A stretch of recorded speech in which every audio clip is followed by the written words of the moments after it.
பரிசுதான் என்னை பொறுத்தவரையில் பெரிய விஷயம். எனது உயிர் உள்ளவரை சோழத்திற்கு பெருமை சேர்க்கும் நடவடிக்கைகளை மட்டுமே மேற்கொள்வேன். என்னால் சோழத்திற்கு இழுக்கு நேராமல் பார்த்துக் கொள்வேன். செல்வத்துள் செல்வம் செவிச்செல்வம் என்பார்கள். என்னை பொறுத்தவரை செல்வத்தில் செல்வம் நட்பே.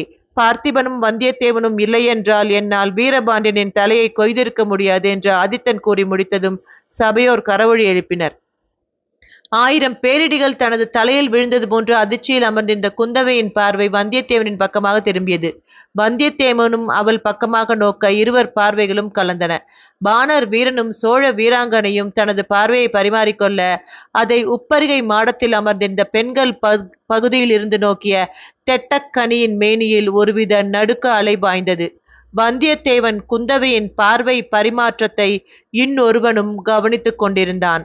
வந்தியத்தேவனின் அருகில் அமர்ந்திருந்த பார்த்திப பல்லவன் தான் அந்த இன்னொருவன். தொடரும்.